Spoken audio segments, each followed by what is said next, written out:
Hello everyone, good morning. दोस्तों, आज 8 जुलाई है।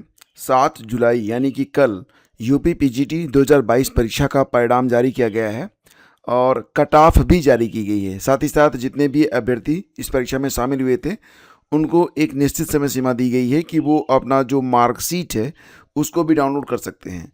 तो अगर आप इस परीक्षा में शामिल हुए हैं तो मैं आपसे ज़रूर कहूँगा कि आप अपनी मार्कशीट ज़रूर से ज़रूर डाउनलोड कर लें। भले ही आपका चयन हुआ हो या ना हुआ हो, मार्कशीट आपकी रहेगी तो ये आपके काम आ सकती है। अगली बार जब परीक्षा होगी कम से कम आपको पता तो चलेगा कि कितने अंक आपने प्राप्त किए थे।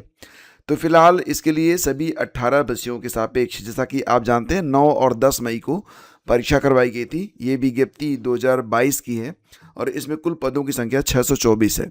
18 विषय हैं और सभी 18 विषयों का परिणाम जो है वो वेबसाइट पर उपलब्ध है। आप नोटिस बोर्ड जो सेक्शन है यहाँ पर आइए, सबसे ऊपर ही विज्ञापन संख्या 2/2022 प्रवक्ता पीजीटी रिजल्ट, इसमें विज्ञप्ति, कट ऑफ और आपका जो विषय है उससे संबंधित जो परिणाम है वो यहाँ पर जारी कर दिया गया है।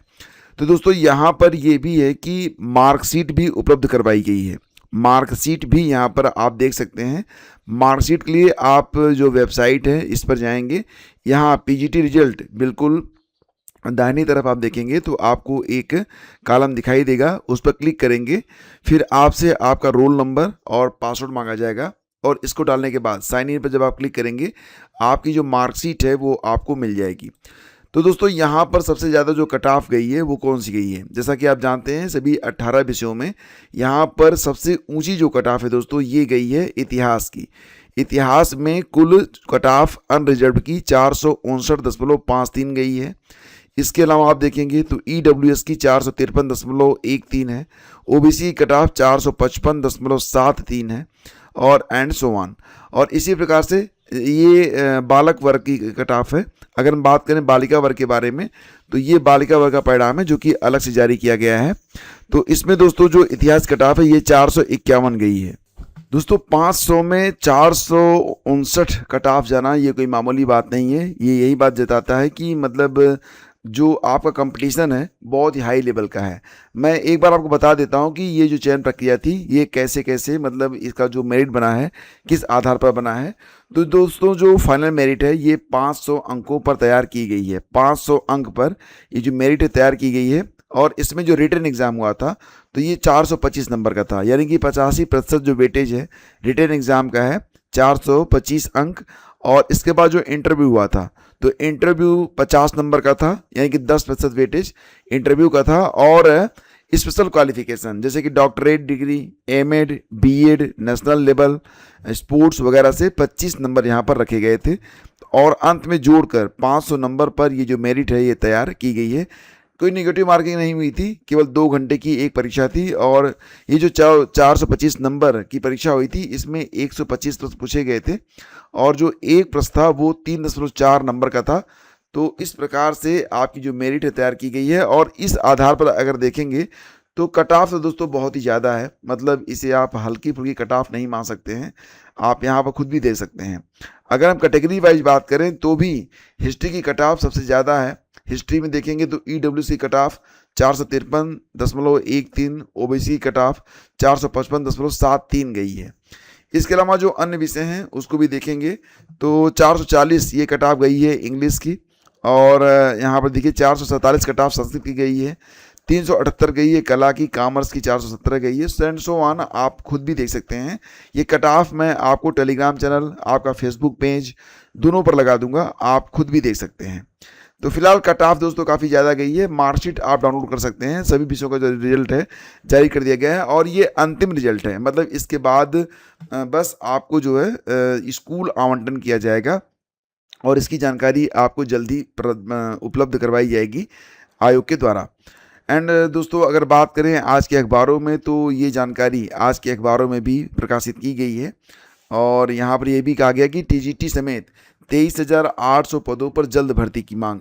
तो दोस्तों, आप जानते ही हैं कि वर्तमान समय में शिक्षा सेवा चयन आयोग पर अभ्यर्थी जो है वो प्रदर्शनरत हैं और मांग कर रहे हैं कि जो भी परीक्षाएं हो रही हैं कम से कम उनकी फाइनल आंसर की कट ऑफ और मार्कशीट तीनों जारी की जाएं। और ये भी कहा जा रहा है कि जो नई भर्ती आने वाली है 23,800 पदों पर, तो इसका विज्ञापन भी अतिशीघ्र जारी किया जाए और ये भी कि परीक्षा नवंबर तक करवा ली जाए, मतलब नवंबर तक परीक्षा कराने की मांग भी यहाँ पर रखी जा रही है। हालांकि यहाँ पर आयोग का ये कहना है कि कुछ चीज़ें हैं जो कि आयोग के हाथ में नहीं है, शासन को इसके बारे में मतलब बता दिया गया है।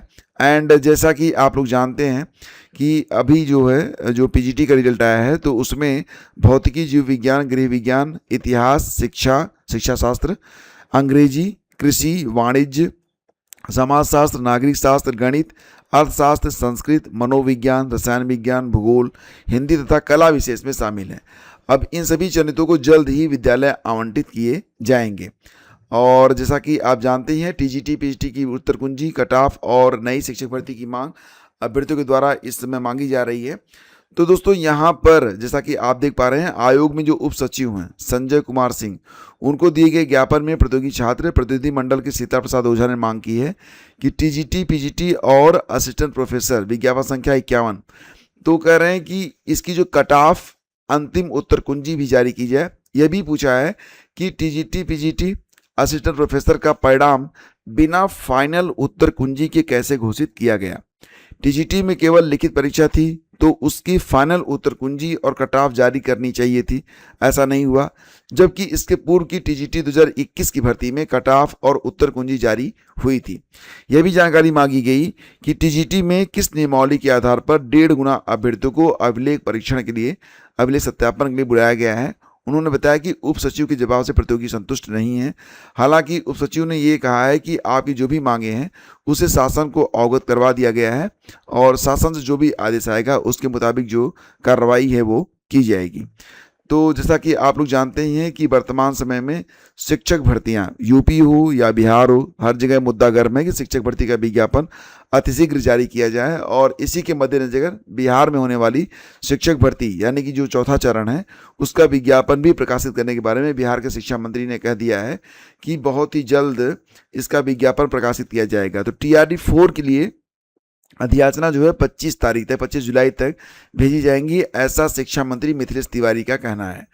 तो मंत्री ने विभागीय कार्यों में लेट लतीफी पर नाराजगी प्रकट की है। कहा कि विभाग के सभी कार्य निर्धारित समय सीमा के भीतर पूरे होने चाहिए और 25 तारीख तक, 25 जुलाई तक इसकी अधियाचना बीपीएससी को भेज देनी चाहिए।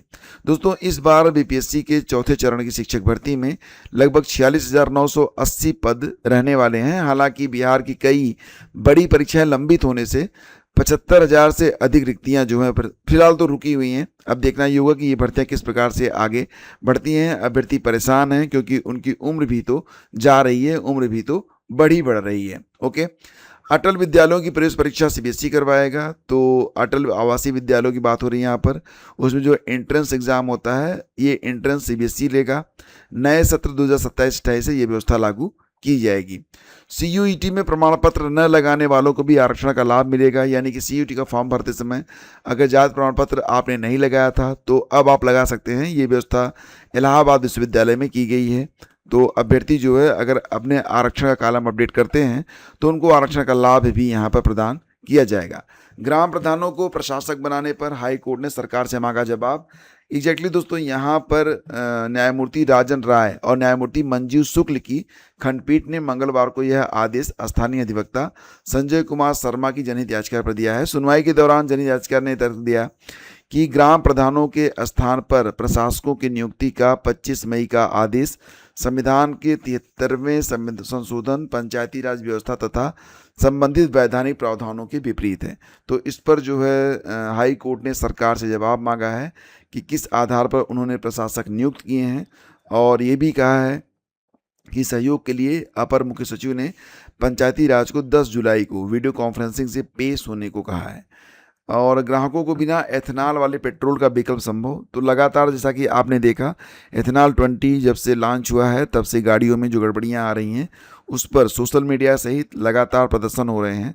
तो ऐसा होने वाला है कि सरकार हो सकता है कि बैकफुट पर आए।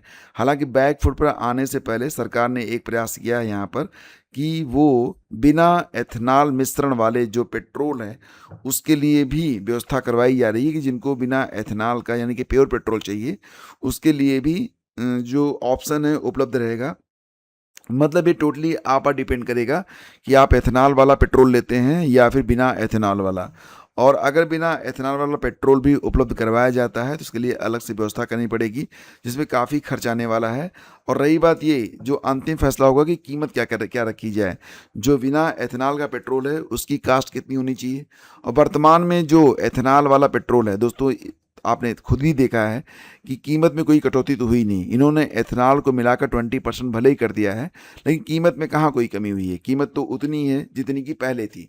तो शुरू में ये भी लगा था कि एथेनॉल जब मिश्रित होगा तो पेट्रोल के दाम कम होंगे, लेकिन ऐसा हुआ नहीं।